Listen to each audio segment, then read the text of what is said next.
What if one of America's oldest allies turned its back, right in the middle of a global power shakeup? What if that ally wasn't a distant player, but the neighbor just to the north? Brace yourself. Canada, yes, Canada, is now on the verge of joining BRICS, an alliance led by nations that Washington has openly called rivals. This move isn't just unexpected, it's historic. It's a seismic shift in global alignment, with massive implications for trade, diplomacy, and defense. And it could mark the beginning of the end of America's global dominance. Before we dive into this explosive development, make sure you subscribe, like this video, and hit the bell icon. We're here to bring you the biggest global stories the mainstream often won't cover, timely, bold, and uncensored. From whispers to headlines, Canada eyes BRICS. It all started quietly, faint whispers in diplomatic circles, vague mentions in obscure policy papers. But recently, the buzz went mainstream. Major outlets like the Financial Times confirmed it. Canada is actively considering joining BRICS. And this isn't speculation anymore. Sources within Canada's parliament and even the United Nations confirm that negotiations are happening. What was once backroom chatter is now official strategy. Internal memos have surfaced showing that trade ministers, energy executives, and even military advisors have been briefed. The decision isn't just under discussion, it's already shaping Canada's next decade. America's closest ally looks east. Canada has always been viewed as America's right-hand partner, part of NATO, the G7, and a critical player in NORAD. Economically and politically, they've been tied at the hip. But now, Canada is eyeing an alliance with BRICS, China, Russia, Brazil, India, and South Africa. It's not just symbolic. It could be irreversible. By aligning with BRICS, Canada would be stepping outside the post-Wei Western order it helped build.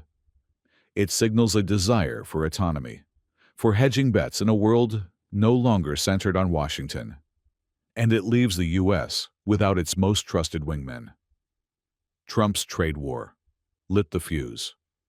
Donald Trump's return to the White House kicked off the spiral. Within days, he signed an executive order to review trade preferences for North American nations. 2 days later, tariffs were slapped on Canadian lumber, steel, aluminum, and dairy, industries vital to Canada's economy. Then came restrictions on pharmaceuticals and tech companies, all done unilaterally, no warnings, no diplomacy. Trump made his case on Truth Social. America pays too much. We're done. Ottawa read that as a clear betrayal. Prime Minister Mark Carney responded with sharp words. We will seek new markets. We will not let our future be destroyed for someone else's political ambitions. The damage was instant. Canadian companies lost billions in contracts. Trucking companies rerouted cargo. Public trust in the U.S. as a stable partner eroded overnight. China steps in with open arms. While Washington applied pressure, Beijing extended a hand. China initiated quiet talks with Ottawa, offering trade alternatives, infrastructure deals, and tech collaboration. High-level meetings in Singapore, Dubai, and Zurich laid the groundwork. In the latest session, an 11-hour closed-door marathon, they discussed everything from agriculture to settling trade in yuan instead of dollars. What started as observer talks for BRICS turned into discussions about full membership. China even proposed co-developing AI hubs in Vancouver and clean energy tech in Saskatchewan. The carrot was irresistible: lower tariffs, longer-term contracts, and a say in shaping the future of BRICS. Canada didn't just listen, it leaned in.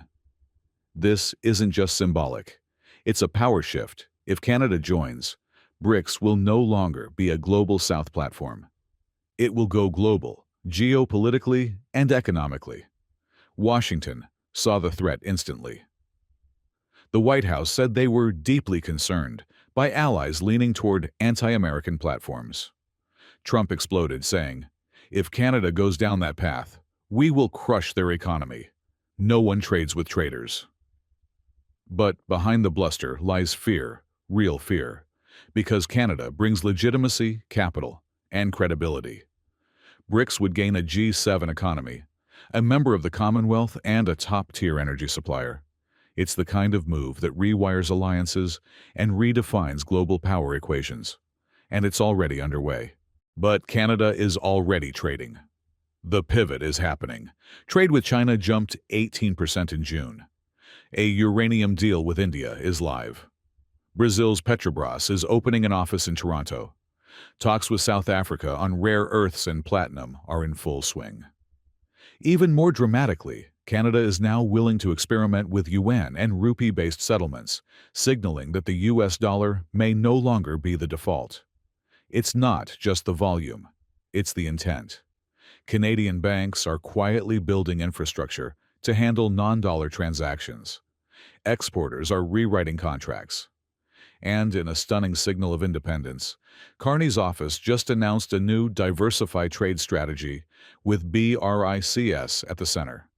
The shift from Washington is no longer theoretical, it's operational. Tariffs, stocks, and a Canadian response. Trump didn't sit idle. He imposed new tariffs on Canadian-made vehicles.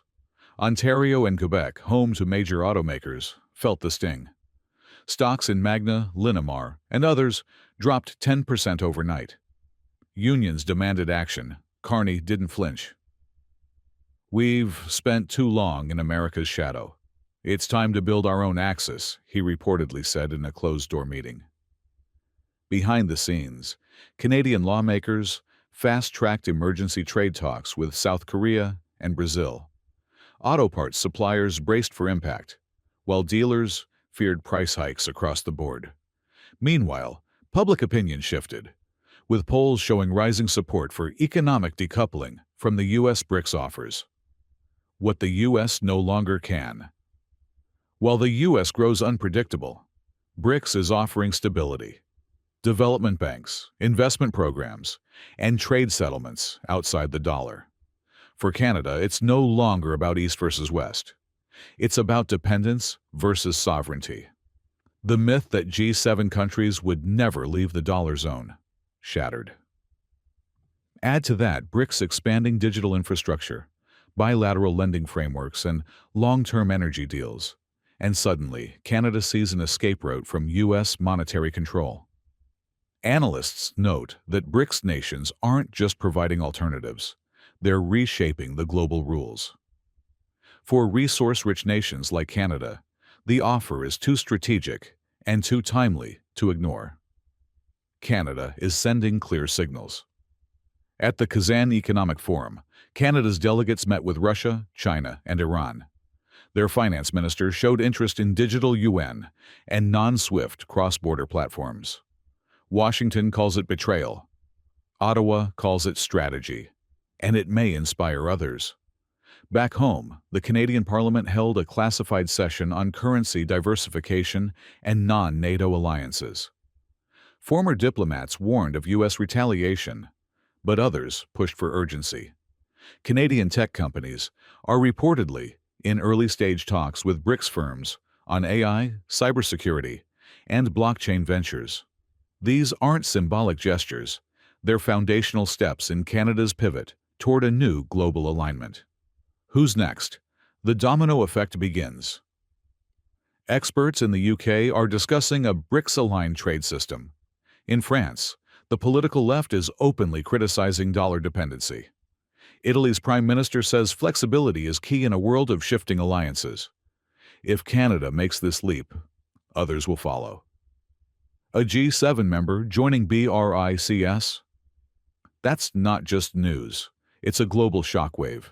Some EU think tanks are now circulating proposals for a Euro-BRICS bridge, which would allow dual memberships without full exits. The conversation has shifted from if to when. What started as isolated dissent has now become a growing chorus. Canada may simply be the first domino to fall. Trump doubles down. Canada hits back. Trump is now threatening a 35% tariff on all Canadian oil products. Canada is preparing a counterstrike.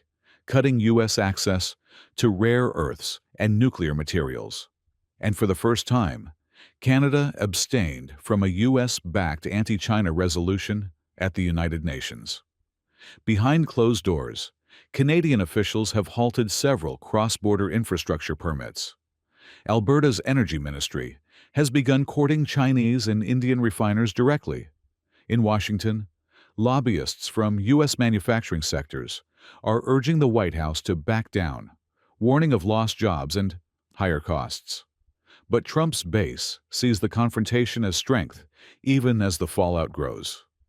The more pressure, the faster the shift. Washington is squeezing, but it's backfiring. The harder they push, the faster Canada pulls away.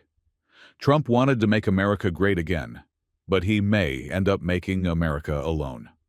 Canadian think tanks are publishing white papers calling for a post-American economic roadmap. Banks are testing settlement options in yuan, rupee, and ruble. In universities and media, the tone has changed. U.S. policies are now seen as liabilities, not leadership. Even longtime allies like Australia are watching nervously, reevaluating their own exposure. BRICS, the new global core. The upcoming BRICS summit this fall will host Egypt, Turkey, Iran, Argentina, Thailand, and Saudi Arabia. If Canada shows up even just as observers, it will shake the Western world. If they announce plans to join, it will be a geopolitical earthquake. The Western-led IMF and World Bank may lose sway faster than expected. Energy deals, food security pacts, and rare mineral agreements could all start flowing through BRICS pipelines. U.S. allies in Asia and Latin America will be forced to reconsider their alignments. What was once a developing world bloc is becoming the gravitational center of global power, and Canada might just be its newest star. Canada leads the way into a new era. This isn't a theory. It's already happening. The U.S. unipolar era is breaking apart and Canada may be leading the exodus. The Pentagon is scrambling, launching emergency consultations and reconsidering NORAD. Stock markets are shaking. State Department memos are sounding the alarm. Intelligence analysts warn that a Canadian realignment could give BRICS access to Arctic routes, sensitive tech, and Five Eyes intelligence loopholes. In response, U.S. lawmakers are proposing a new Continental Loyalty Act. But the world is changing fast, and no amount of legislation can stop the tectonic shift now underway. The bottom line: Canada is no longer standing in America's shadow. It's stepping into a new future. So keep watching, because history isn't just being made. It's being rewritten, and Canada may be holding the pen.